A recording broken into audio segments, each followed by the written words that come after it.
Dalam 10 tahun terakhir jumlah penduduk Indonesia bertambah 25,5 juta jiwa.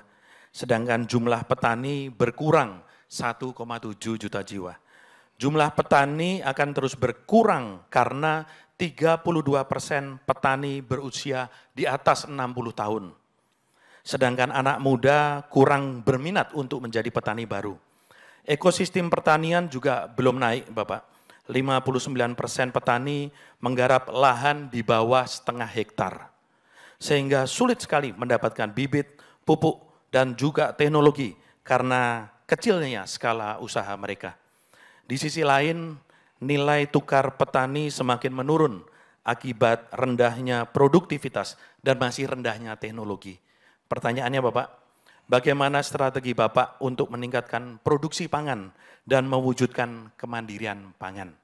Izin pertanyaan kedua, apa strategi Bapak untuk meningkatkan pendapatan petani melalui modernisasi pertanian sekaligus mewujudkan kemandirian industri pertanian? Terima kasih Bapak. Jadi Pak Prabowo ada dua pertanyaan. Yang satu bagaimana produksi dan kemandirian pangan, yang kedua adalah meningkatkan pendapatan petani. Silakan Pak. Baik, terima kasih Mas Kukrit. Jadi inilah yang saya maksud, ya, bahwa kita harus berpijak pertama dari falsafah dulu. Falsafah baru menghasilkan strategi. Jadi masalah pangan, masalah pertanian adalah masalah hidup dan matinya suatu bangsa. Berarti ini masalah strategis. Ini tidak boleh diperlakukan sebagai masalah niaga. Jadi itu benar. Kenapa berkurang petani? Karena anak-anak muda melihat bapaknya tidak untung. Hidupnya susah. Nilai tukarnya tidak cocok. Dan bahwa alam neoliberal ini membuat anaknya petani sulit untuk dapat the basic services saja, sulit sekolah bagus. Karena semua harus dianggap free market.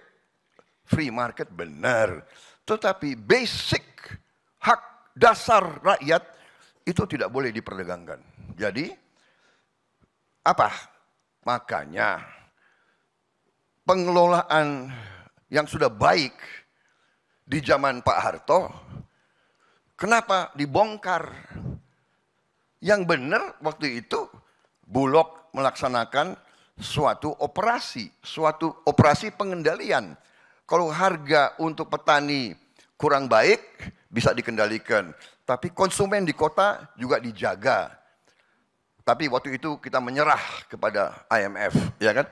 Kita percaya bahwa mereka cinta sama kita, padahal tidak ada. Dalam hubungan antara negara tidak ada rasa cinta. Yang penting adalah kepentingan mereka. Kalau kita ambruk, nggak ada urusan bagi mereka, ya kan? Saudara-saudara, saya bukan anti Barat. Saya sebetulnya sangat cinta sama Barat. Masalahnya kadang-kadang Barat tidak cinta sama kita, itu masalahnya. Ya kan? Aku suka makan Burger King, aku suka. Iya kan? Kadang-kadang mereka yang nggak peduli sama kita, ya kan? Jadi keberpihakan, pengelolaan, pupuk harus ke petani. Jangan pupuk banyak perantaranya, ya kan? Dan jangan dibiarkan diperdagangkan, itu pupuk subsidi untuk rakyat. Benih dan sebagainya. Kemudian salah satu strategi yang paling utama adalah food estate, lumbung padi yang sudah digagas oleh Pak Ibnu Sutowo dari tahun 70. Jadi sudah hampir 50 tahun yang lalu. Dan ini satu-satunya jalan.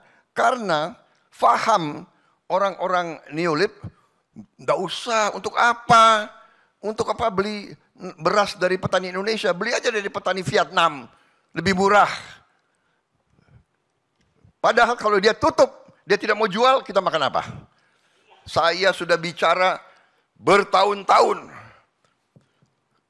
Ada rekam digital, rekam cetak saya semua. Dari berapa tahun kita harus punya food estate yang besar. Tapi kita harus bantu semua petani kita. Kita harus bikin petani makmur. Jadi anaknya petani mau jadi petani. Seperti di Jerman di mana-mana. Dia kerja di ladang sore, dia naik mobil, dia ke disco malam-malam. Ya. Saya pernah ke desanya Jerman, bau tai sapi. Tapi mobilnya Golf, rumahnya bagus. Sore-sore dia udah langsung ganti baju, malam-malam dia dansa di disco. Anak-anak muda mau jadi petani di Jerman. Kita harus bikin anak-anak muda Indonesia mau jadi petani di Indonesia.